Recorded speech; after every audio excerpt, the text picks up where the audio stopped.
ini daripada kajian yang kita buat mean food waste kalau ikutkan karbohidrat saja, dia punya wastage adalah 58.3%.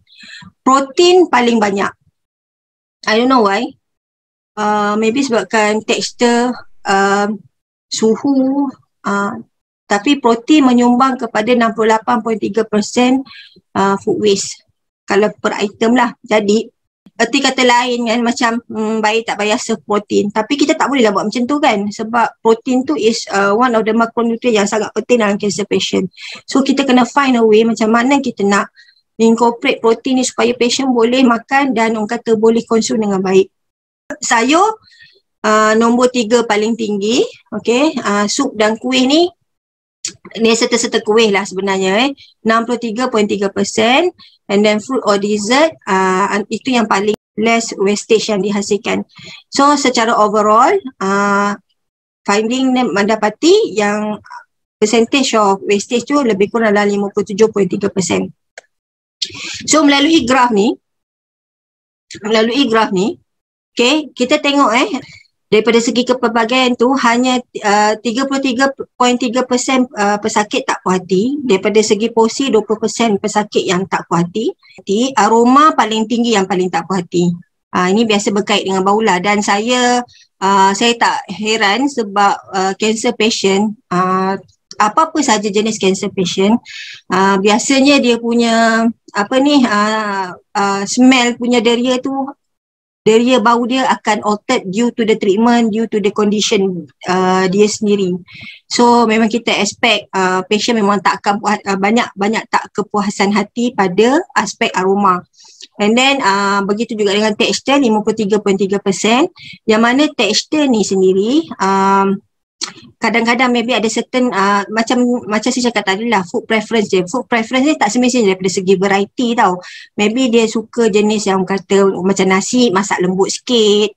Dia tak nak macam orang kata dia tak nak makan bubur, tapi dia nak nasi. But nasi tu maybe dia nak jenis yang lembut, which is most of the complaint yang biasa kita terima dekat hospital, usually nasi tu keras. Okay, macam tu juga dengan orang kata lauk-lauk kadang-kadang ikan pun keras.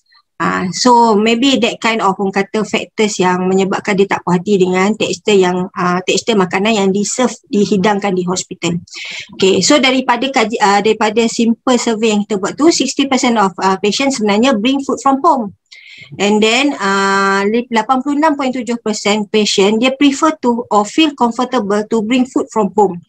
Maknanya kalau ada pilihan, dia memang lebih suka bawa makanan dia di rumah. Ingat saya cakap food preference, dia suka macam kalau boleh dia nak suasana rumah tu berada di situ.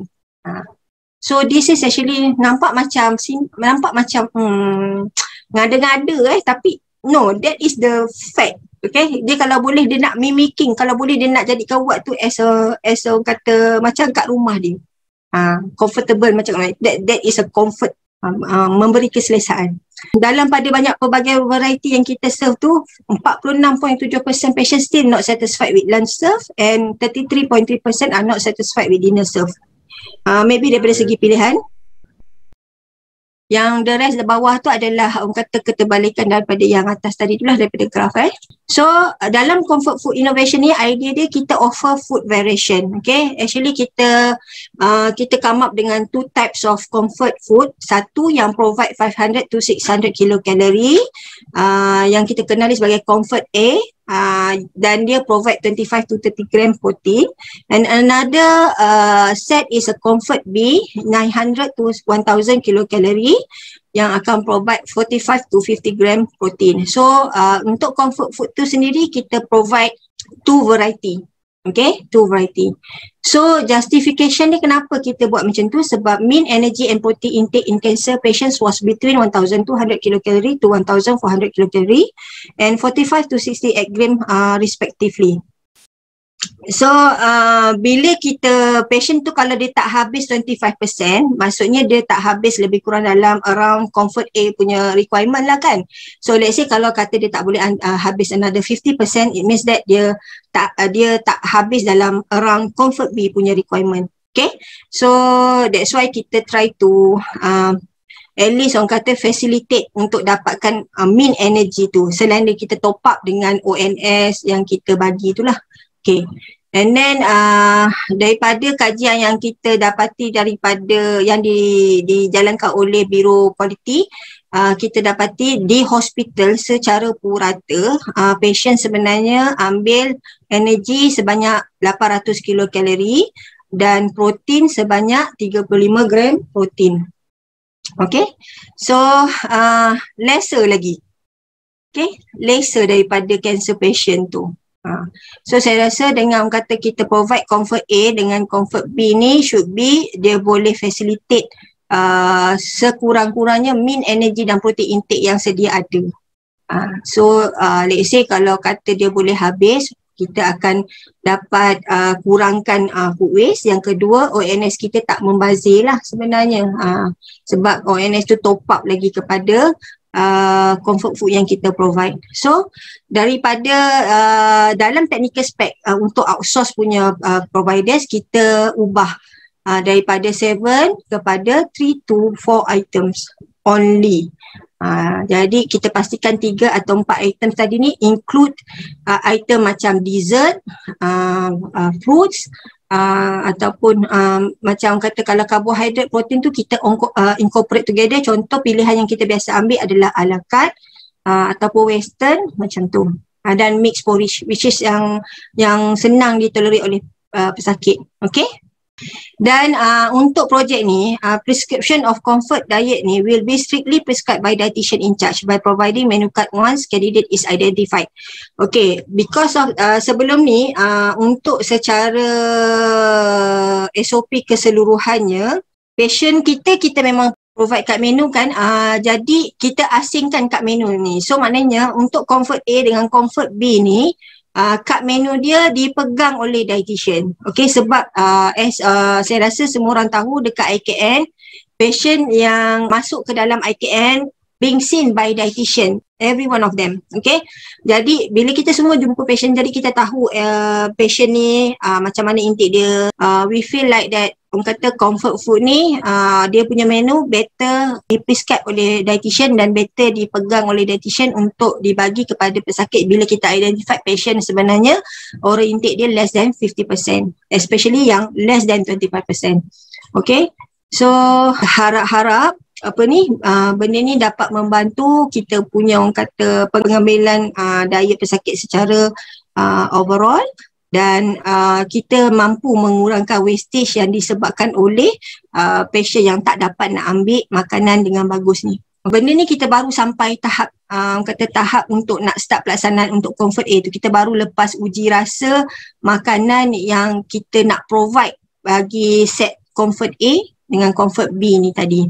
Jadi the next step will be orang kata identifying patient and then try to give the menu card untuk orang kata ni, which is kita masih belum jalankan lagi sebab benda ialah dengan keadaan COVID semua kan, banyak macam orang kata perancangan kerja tu dia terganggu because of keadaan COVID ni lah.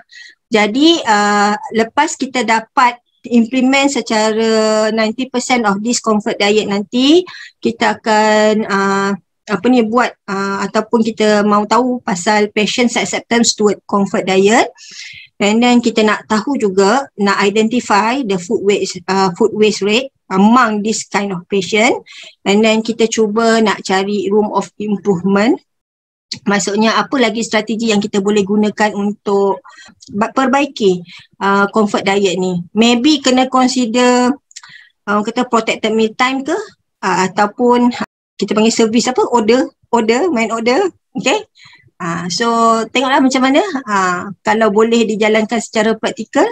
And then we are sincerely hoping for collaboration with other hospital yang interested with this project untuk implement this project also. Okay, memang saya menadahkan tangan untuk sesiapa yang ni, especially yang untuk in-house hospital, sebab saya rasa in-house hospital lagi senang nak commit ataupun nak commence this project sebab dalam kawalan kita kan. Okay, by that, thank you for listening to my talk. Harap dapat membantu Dan saya minta maaf sebab saya tak dapat nak share the final finding sebab macam saya cakap sebelum ni, projek ni dia kata masih ongoing sebab kita banyak terganggu disebabkan oleh orang kata pelaksanaan PKP, COVID, semua itulah.